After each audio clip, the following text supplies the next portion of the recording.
Bonjour et bienvenue sur Expérientiel, le podcast des acteurs du tourisme de demain, en lien avec le territoire, guidé par le sens et l'expérience. Je suis François Huette et aujourd'hui je rencontre Dagmar Woodworth, présidente honoraire de Ferrières, l'école de l'excellence à la française, mais aussi la première femme directrice générale d'un hôtel intercontinental. Bonjour Dagmar. Bonjour François. Merci d'avoir accepté cette invitation pour discuter un peu le monde de l'hôtellerie, le monde du tourisme, de la manière dont il évolue. Ouais. Aujourd'hui, tu es présidente honoraire de l'école Ferrières, une école de tourisme à Paris. Tu peux nous en dire un peu plus sur cette école? L'école, elle était créée, je crois que ça fait 5 ans maintenant, et elle est à peu près 20-25 km au dehors de Paris, dans un ancien château de la famille Rothschild. En fait, c'était leur château de loisirs, voilà, pour hunting, pour faire les fêtes un peu. D'accord. Et le château était un peu run-down et le propriétaire avait cette idée, il habitait là-bas, de faire de cette école, de cet château, une école de luxe, de l'hôtellerie et de la gastronomie. Parce qu'ils se disaient pourquoi les jeunes ils vont à l'école, surtout en Suisse, et pourquoi pas en France, ou pourquoi pas à Paris. Comme Paris, c'est quand même la capitale de, voilà, du luxe, de la gastronomie, des tourismes et tout ça. Voilà. Et Super. comme ça a commencé. Alors, ils font des bachelors, ils font des master degrees maintenant. Et aussi, ils ont des cours en cuisine, pâtisserie et aussi pour boulangerie. Donc, si je comprends bien, ce n'est pas forcément une école hôtelière traditionnelle. C'est une école hôtelière qui a la tradition, Ouais. mais qui aussi est prête à explorer de nouvelles façons de gérer des hôtels, les modèles économiques, etc., etc. Oui, en plus, il faut dire, parce que tu parles de nouveaux modèles et tout ça, les propriétaires, il a aussi installé, créé une autre école juste à côté. C'est une école numérique, l'école 89, qui sera sur le même campus, bien sûr des bâtiments différents, et D'accord. où les étudiants ils peuvent travailler un peu ensemble. Alors, cette école numérique, elle a bien repris aussi avec, je crois, 55 étudiants qui reprennent ces courses là en septembre cette année. Donc, c'est Alors, les deux ils peuvent profiter l'un à l'autre. Alors, je veux dire, les étudiants qui suivent les cours touristiques, hôtellerie, ils peuvent aussi, voilà, ils se sont toujours à jour avec le numérique aussi. Parce que, voilà, ils travaillent un peu ensemble dans le même. c'est génial parce que ça crée une ouverture d'esprit Oui, et voilà. de sortir, pas seulement de rester dans son monde du Ouais, tourisme ou de l'hôtellerie, mais d'aller vers d'autres ouais, univers et d'apprendre et de partager. Ça peut ouais. créer aussi de belles synergies, non? Oui, très bien. Voilà, ça, c'était un peu l'idée.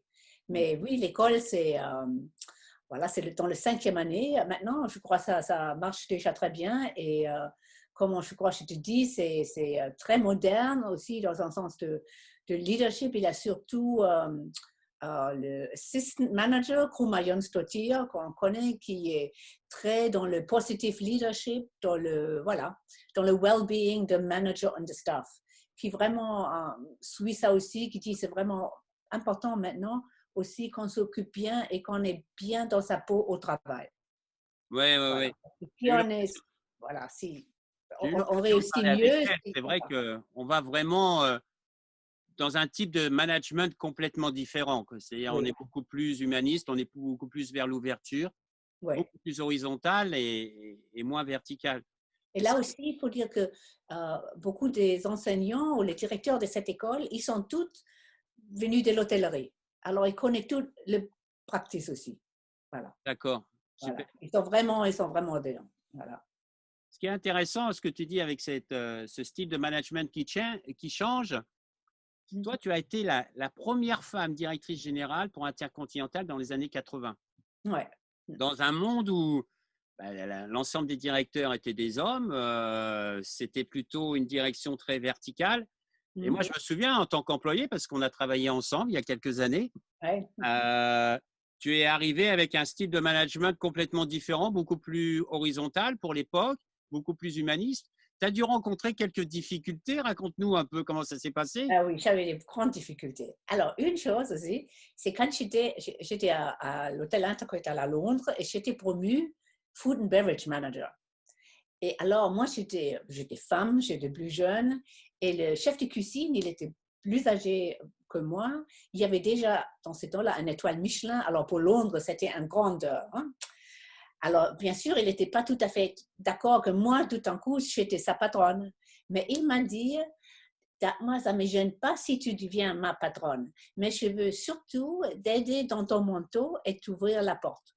Je veux surtout pas que tu deviennes trop féministe, il voulait dire. Je Ah, veux quelqu'un que je peux bien réagir. C'était Peter Gromberg. J'ai ah dit, pas ouais. de problème, pas de problème. Ah ouais, ouais, bah, j'ai travaillé avec Peter aussi. Voilà, alors C'est elle un m'a grand dit ça monsieur. et je crois que ça c'est toujours vrai parce que je dis je suis femme, je travaillais avec les hommes, alors il ne faut pas que je sois, ce n'était pas dans ma nature non plus, trop autoritaire. Il faut que je travaille avec eux, on est une équipe. C'est Ouais, eux, mais après que c'est eux les spécialistes. Lui, il est un chef de cuisine formidable. Moi, j'ai fait un apprentissage sur la cuisine, mais j'ai rien à, voilà, il est 100 fois mieux que moi. Alors, il faut que je travaille avec lui. Il faut que on forme une bonne équipe pour faire les meilleurs résultats. bien sûr. Mais Bonne dis-moi, équipe. donc tu étais avant-gardiste parce qu'aujourd'hui, le leadership féminin a le vent en poupe Mhm. et aussi avec de très, très, très beaux résultats. Hein. Ouais. C'est inspirant de travailler avec des femmes leaders, etc. Ouais. Ça te fait quoi aujourd'hui de voir le mouvement justement du leadership féminin évoluer et prendre autant d'ampleur? Moi, je trouve que c'est formidable, mais il faut encore beaucoup plus. Mais ça commence. Alors, je suis étonnée. Notre ancienne compagnie, comme il y a des femmes directeurs générales, même au Japon, des directeurs de l'hôtel qui gèrent voilà, 800 chambres, aussi dans les pays qui sont aussi autocrates encore, comme un peu l'Allemagne aussi. L'Allemagne, c'est encore très, comment dire, autocrate, c'est encore un peu old-fashioned, le management style, generally, je veux dire. Tu sais aussi, j'ai beaucoup appris de notre directeur général à Washington quand je suis allée là-bas, quand je suis transférée de Paris en Amérique. Alors lui, il m'a dit, il y a une grande différence. À Paris, ou en France, ou en Allemagne, tu es respecté parce que tu es le patron ou la patronne. On te respecte pour ça. En Amérique, ce n'est pas le cas. On te respecte pour toi-même. Le respect, you have to earn it. Voilà. Il t'appelle pour ton premier nom et tout ça, mais c'est, voilà, il faut travailler pour ça. On ne dit pas bonjour, monsieur le directeur, on dit bonjour, François. Voilà. Très bien. Et ça, c'est vrai. Je pensais toujours que là-bas, c'était déjà dans ce temps-là un peu plus ouvert que chez nous en Europe. Là. Oui, oui, oui, je trouve aussi. Et puis l'Asie maintenant, l'Asie, on tutoie les gens, on les appelle par leur prénom. Euh, Ouais, mais tu as raison, on inspire par rapport à qui on est et comment on dirige et on gère l'humain dans ouais, l'entreprise. ouais, Et après, on inspire une confiance et un respect. Et je pense que ouais. c'est important euh, dans le métier de leader aujourd'hui ou de manager de pouvoir inspirer ce respect. Et ce Oui, respect se fait à travers le travail, comme tu le dis, mais ouais. aussi à travers l'humanisme qu'on peut avoir pour les gens. Ouais. Mais je crois souvent les gens, ils oublient que nos employés, c'est le plus grand atout qu'on a. Bien C'est sûr. ça. C'est ça. Hein. Si les employés ne sont pas contents, s'ils ne sont pas motivés, s'ils ne sont pas bien formés, bah, on ne peut pas avoir les clients qui sont contents. Bien sûr, Hein. bien C'est sûr. l'employé qui est beaucoup plus important dans la base. C'est lui. Dis-moi, aujourd'hui, dans la crise actuelle de la pandémie, évidemment, l'industrie du tourisme est très, très, très touchée. Ouais. Hein. On voit des amis, des collaborateurs qui sont, des anciens collaborateurs qui sont dans des situations pas faciles. C'est pas facile pour les employés, c'est pas facile pour les dirigeants non plus parce qu'il y a des Mhm. décisions à lourd impact à prendre. Toi, comment tu la vis cette transition? Comment tu vois, comment tu vis ce que tu es en train de vivre actuellement, en train d'observer dans l'industrie du tourisme? Ouais, je crois que ça va changer. Je crois que ça va changer de ce tourisme de masse, où il faut partir, il faut aller quelque part. Et je crois que ça va changer, que les gens ils vont être plus conscients de l'environnement, conscients où ils vont beaucoup plus apprécier où ils vont et faire quelque chose de spécial. Et je crois aussi, il faut aussi les hôtels ou les opérateurs, ils suivent ça. Je crois que… Et Voilà. comment tu verrais ça qu'un hôtelier aujourd'hui, à ton avis, il doit réfléchir par rapport à cette situation? Comment il doit se remettre en question? Parce que le Oh, marché évolue dramatiquement. ouais. J'ai vu dernièrement des chiffres où 50% des voyageurs mondiaux vont en Europe. Donc, avec la fermeture des frontières, etc., il y a on est obligé de revoir notre offre, quoi. Ouais, ouais, ouais, ouais, ouais, ouais, ouais, ouais. C'est pas évident. Ouais. Et tout à l'heure, en préparant ce petit entretien entre nous, tu m'as parlé que on parle du tourisme et on parle aussi de l'impact, tu as eu l'occasion d'échanger là-dessus, sur l'impact sur les employés, Hmm. sur les emplois. Tu veux Ouais. partager ça avec nous un peu pour… Oui, je crois, parce que je crois, il y a un an encore, disons ici, là je suis en Allemagne, on pouvait pas trouver des employés. Le plus difficile de gérer, c'était de trouver des employés, des réceptionnistes, surtout les cuisiniers, les gens qui travaillent. C'était vraiment difficile. Et maintenant, ça a complètement changé. Parce que bien sûr, ils n'ont pas le business. Les hôtels étaient fermés pendant 6 mois. Là, ils ouvrent avec 20% d'occupation. Alors, ça va être dur aussi pour, garder les employés, même garder les employés. Peut-être se réinventer, de trouver des autres choses à faire. J'ai lu dernièrement qu'il y a des hôtels qui ont commencé de faire les outside catering, de servir les repas à la maison, aux maisons des clients, de faire des meeting rooms, de guest rooms, de changer les guest rooms en meeting rooms. Je sais pas, il faut avoir des autres idées, il faut être flexible pour garder les emplois. Alors, garder les emplois, ça veut dire aussi peut-être besoin d'avoir de nouvelles compétences. Quel Ouais. rôle l'éducation peut jouer, par exemple, une école comme l'école Ferrière? Est-ce qu'elle peut jouer un rôle dans cette transition, justement, Moi, de métier?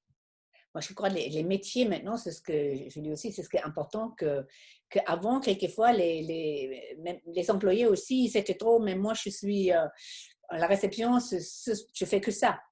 Maintenant, je crois qu'il faut, surtout les jeunes, qu'on est ouvert à faire tout. Voyez? Même les employés dans les grands hôtels, peut-être s'il y a des manques disons, chez les gouvernants, il faut que tout le monde donne un coup de main. Voilà, il faut qu'on ait tout le monde dedans pour survivre ensemble. Pendant que c'est très dur, surtout dans les hôtels de ville. Je crois les hôtels dans la campagne, ça va déjà un peu mieux parce que, comme tu dis, même les gens en Allemagne, ils restent surtout en Allemagne et les Français restaient en France en vacances. Ouais, Alors, les hôtels chez toi, peut-être, ne marchaient pas trop mal. Mais surtout dans les grandes villes, c'est terrible. ouais, c'est terrible. Et c'est intéressant dans ce que tu dis parce que moi, j'ai déjà vécu plusieurs fois les expériences de synergie au niveau des employés et je trouvais qu'il manquait toujours quelque chose pour que ça marche. Et c'était vraiment de donner du sens, de fédérer les gens autour d'un objectif commun. Oui, Et je crois que c'est un rôle important du dirigeant ou des managers. C'est vraiment de rassembler ces équipes autour de quelque chose de commun. Là, il y a quand même des enjeux énormes, hein. oui, oui. On parle beaucoup de perte d'emploi, mais aussi de fermeture d'entreprise. Ouais. C'est pas évident. En France, je crois que les métiers du tourisme, c'est 2 millions d'emplois. Et je te rejoins complètement, ça peut avoir des impacts dramatiques. Ouais. J'ai même entendu dire ici dans la région, même en saison, il y avait la possibilité de recruter encore du personnel au mois d'août. Voilà. Ouais, ouais, ouais. Donc, Ouais. Ouais. c'est… Mais les projets, comme tu dis, moi je trouve pour les futurs, c'est très important parce que les jeunes maintenant, ils veulent avancer, ils veulent créer, ils veulent aider. Et je crois que c'est important des projets en commun pour toute une équipe, n'importe s'ils travaillent à la réception ou serveur ou dans le marketing, de supporter le voisinage, d'aider les gens qui sont moins chanceux, de faire quelque chose pour la ville, pour les pauvres. Il y a plein de choses à faire où tout le monde peut s'investir. Et surtout aussi pour l'environnement, pour la sustainability, ça aussi. Mais je crois qu'avec l'école aussi, ils font 2, 3 choses qui sont très intéressantes. Je ne savais pas qu'à Paris, en dessous de l'église de la Madeleine, il y a un réfectoire où les gens peuvent venir manger pour rien ou pour très peu. Et l'école, les cuisiniers, ils vont là quelques fois dans l'année pour faire la cuisine, pour servir. Et voilà, ils investissent comme ça. Ou ils aident un hôpital où les gens ont des problèmes pour manger, pour avaler. Ils ont une maladie, alors ils sont invités à l'école, ils font des courses ensemble pour faire la nourriture qu'ils peuvent manger, voilà, qui est plus facile à digérer. Alors, et ça, je trouve que c'est très bien. Et aussi, ils sont très fiers de faire des choses comme ça. Quand je t'écoute, je me dis, en réalité, on n'est pas des employés dans une entreprise. On peut être tous entrepreneurs. Oui. On peut tous entreprendre des initiatives à l'intérieur de l'entreprise, à l'extérieur de l'entreprise, justement pour participer à cette évolution et à ce moment de vie qu'on vit tous. Oui. Ouais. Ouais, ouais, non, non, c'est très bien, c'est ça. Et aussi, comme tu dis, la créativité, d'innover, c'est très important. Et là, pour ça aussi, il faut avoir toute l'équipe. Peut-être moi, je ne suis pas très créative, mais il y a surtout quelques-uns dans mon tirage qui y sont. Eh Et ouais, alors, eh il ouais. faut travailler tous ensemble. Voilà, il faut get the best out of everybody. Voilà. En réalité, c'est une fantastique opportunité pour se remettre en question et faire naître de nouvelles choses. Ouais, ouais. Ou justement, d'un seul coup, quand on est dans la créativité, dans l'innovation, ben, c'est excitant. Ouais, ouais. On participe à quelque chose de novateur. Alors, ça va peut-être pas marcher. Mhm. Au moins, on aura appris quelque chose. Ouais, Si ça marche, alors là, c'est ouais. du bonheur, c'est du bonheur, Ouais, c'est du bonheur. ouais. And whilst, et pendant qu'on a fait ça, we had fun, comme on dit. Voilà, c'est important aussi que tout le monde est, voilà, on est content qu'on a fait quelque chose, ça fait sourire, voilà, c'est important. En effet, c'est important de garder le sourire et d'avoir du fun dans ce qu'on fait. Oui, ouais. Parce que c'est quand même le travailler, c'est 8 heures. Dans l'hôtellerie, des fois, c'est même plus hein, par Mhm. jour, 5 Ouais, jours ou 6 jours par semaine. C'est un métier à la fois physique, mais aussi intellectuel, stressant. ouais, Et je pense que le fun, ouais, participe beaucoup ouais, ouais, ouais. à rendre ce métier encore plus humain parce que l'hôtellerie, avant tout, c'est un métier humain. C'est un métier Mhm. de femmes et Ouais, d'hommes ouais, ensemble qui accueillent d'autres personnes pour qu'ils passent un moment agréable tous ensemble dans la convivialité, etc.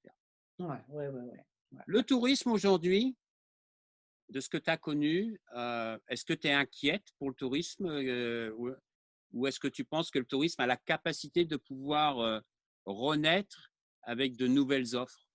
Oui. Alors moi, je crois, parce que les gens, c'est dans la nature. Quand on veut voir des choses, on veut voyager, on veut pas, on va voir, on veut apprendre de nouvelles choses. Alors, je crois que ça va reprendre, peut-être dans un an, peut-être dans un an et 2 ans, mais ça va reprendre, je suis sûre. Ils vont plus regarder pour le vrai sens de la vie, tu vois, voilà. Donc Et le luxe va changer. moi, pling pling, oui, voilà, Hein, voilà. le luxe, ça va plus être autant les marques ou tout ce qui brille, mais ça Oui, va être plus un retour à l'authenticité. voilà. Et less is more, tu vois, ça peut être ça. Et oui, less Le is luxe, c'est bien, un bel hôtel, c'est bien, mais less is more, tu vois. Voilà, Et je crois que ça, c'est un bon. est-ce que c'est quelque chose que tu conseillerais justement aux hôteliers de dire, ben voilà les gars, par rapport à la situation, peut-être qu'une des orientations que vous devriez avoir, c'est réfléchir sur less is more.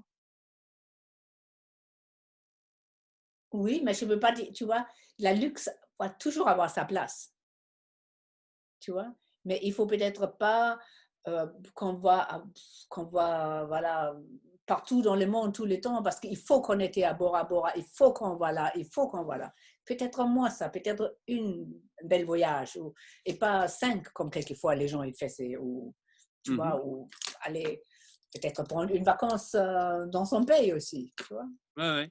Voilà. Et le luxe aussi, c'est de revoir certaines choses. Tu parlais du luxe tout à l'heure. Moi, j'ai été dernièrement, enfin, il y a quelques mois, c'était avant le confinement, dans un hôtel de luxe hein, en France, Mhm. où justement, il disait, voilà, nous, on est proche de l'environnement. Et dans le même temps, tu vas dans la salle de bain de ta chambre et que tu as plein de packaging, Ouais, tu as un shampoing, tu as, etc., tout en plastique, dans des petites bouteilles, ouais, des choses que si tu utilises la plupart du temps qu'un tiers, dans le meilleur des cas, et qui ouais, va finir à la poubelle. ouais, ouais. Je crois que dans l'hôtellerie, on a besoin aussi d'avoir beaucoup plus de cohérence. Oui. C'est-à-dire que quand on parle d'environnement, la paille, c'est super, Mm. la serviette, c'est super, mais est-ce qu'on pourrait pas, l'énergie, les économies d'énergie, c'est super, mais est-ce qu'on pourrait pas aller plus loin Mm. dans notre réflexion? Et on en a parlé tout à l'heure, on en a touché dessus. L'emploi, l'emploi pour moi, c'est le social. Mm. Et en réalité, quels sont les enjeux du territoire? Mm. Euh, L'éducation, pareil. C'est en réalité, je crois que l'hôtelier, il a besoin aujourd'hui de sortir de son hôtel d'une certaine manière Mm. et de s'intégrer beaucoup plus sur son territoire Mm. pour justement être un acteur économique qui a un impact positif aussi bien Ouais. social, environnemental et financier. Ouais. Alors, je ne dis pas qu'il faut être parfait parce que personne n'est parfait, et heureusement d'ailleurs, Mm. mais au moins avancer vers des choses plus en profondeur. Ouais. Le rapport humain plus en profondeur. Quand on Ouais. parle d'humanisme, etc., comme toi, tu Ouais. m'en as parlé quand tu es arrivé, c'est pareil, quoi. Il Mm. faut, alors, faut pas oublier qui on est, hein. Je veux dire, on Ouais. a une Ouais. identité, hein. Faut pas se perdre Ouais. non plus et faire une autre forme de copier-coller, Ouais. mais avancer là-dessus. Et Avancer. je crois qu'on lui dit aussi, c'est important, comme là, j'ai vu à Paris un collègue, il a beaucoup parlé aussi, qu'on est, si on est hôtelier, surtout aussi hôtelier de luxe, qu'on est bien dans son environnement aussi, dans son voisinage, que, voilà, et je crois ça, on comprend de plus en plus maintenant que c'est important, parce que là, on veut aussi que les gens autour, ils viennent manger, qu'on partage la vie, qu'on aide les gens dans le coin, qu'on vraiment part de la ville, non? C'est Ouais, important, je crois, surtout aussi pour les grands hôtels de luxe, c'est important qu'ils font part dans leur coin où ils sont et voilà. Ils font promouvoir aussi leur vie, je crois. Maintenant, on va voir ça beaucoup, que les gens, ils vont. Là, j'ai vu François Delahaye, ils sont en train de promouvoir Paris aussi comme destination. On parle beaucoup. Paris, voilà, c'est important. C'est quand même la plus belle ville du monde. Alors, je suis sûre, ça ne va pas durer trop long et les gens vont revenir, non? ouais, ouais, ouais. Et je trouve que c'est super ce que tu viens de dire par rapport à François Delahaye, c'est qu'il a tout à fait raison. Si le Mm. Plaza Athénée aujourd'hui existe, c'est parce qu'il y a Paris. Ouais, Et que, voilà. et que à la fin de la journée, on est tous ambassadeurs d'une destination. Oui, voilà. Ouais, ouais. Si les gens viennent à Paris ou ils viennent à Bora Bora ou dans n'importe quel autre pays, Ouais, c'est par rapport à la destination, la culture de ce pays, ouais. son histoire, etc. Voilà, c'est pour ça, oui, voilà. Il faut Il faut, promouvoir, il faut jouer avec, voilà. Voilà. et Ferrières, moi, ce que j'aime bien avec l'école Ferrières, c'est comment tu dis, l'excellence à la française. Oui, c'est ça, voilà. Et puis, vraiment, c'est ça. Ah, Voilà. Et bon, voilà. Parce qu'il a vraiment, c'est M. Carter, là, le propriétaire, il a vraiment eu cette belle idée de dire pourquoi tout le monde parle de Lausanne, de Clion, de ces écoles-là? Pourquoi on ne crée pas quelque chose chez nous en France? Après tout, c'est la France qui est l'ambassadeur numéro un de luxe, de la gastronomie et tout ça, c'est la France. Non? tout à Les fait. bons produits, les terroirs, le vin et tout ça, c'est la France. Non? La qualité de vie. Voilà, c'est la France. Alors là, oui. J'ai vécu longtemps en Asie. Quand tu dis je vis en Provence, tout de Ouais. suite, il y a les yeux qui Ah, s'émerveillent. oui. Ils se voient et ils pensent, oui, au rosé de Provence, mais à la lavande, à la qualité de vie, les marchés locaux, la Ouais. nourriture, la gastronomie, tout ça, quoi. Ouais, ouais, ouais, ouais, non. Et c'est vrai Il n'y qu'il a faut. pas mieux, hein? Tu vis, ouais, mais tu vois, Bora Bora, maintenant le Provence, hein? Quoi mieux? En réalité, Most c'est pas une question beautiful, de mieux, hein. beautiful place in the world. Ouais, Ouais, ouais, c'est ouais. pas une question de mieux, c'est une question euh, est-ce que je me sens bien où je suis? Ouais, Parce que ce que je vis ici et ce que tu vis où tu es en Allemagne, je veux dire, on est chacun heureux dans l'environnement dans lequel on est. Et ce ouais, qui est important, c'est de sentir ce sentiment de dire, ben voilà, j'appartiens à un environnement et je m'y sens bien. Je m'y sens ouais, bien. Et on ouais, est tous ambassadeurs de notre environnement, de notre territoire. ouais, Ah, c'est important. ouais, ouais, ouais. Écoute, Dagmar, merci beaucoup. Merci François, my pleasure, mon plaisir. Ah, je te souhaite bonne continuation. J'espère qu'on va se voir bientôt. Voilà, il faut que tu visites une fois, ou toi à Ferrières. Hein? Oui, oui, oui. Bah là, on est en train de Ouais, discuter donc, pour l'année prochaine. Donc, avec grand ouais, plaisir. Parce que ok. moi, je m'imagine quand même en tant qu'étudiant, tu arrives pour un bachelor et tu arrives dans un château, tu te dis, waouh, déjà, c'est quelle expérience. Tu es ébloui, tu te dis, quelle chance j'ai. Ouais. Et maintenant, il y a tellement des étudiants, ils sont plus dans le château, ils sont à l'extérieur, dans le campus. Dans les jardins. Le château est dedans, voilà. Ouais.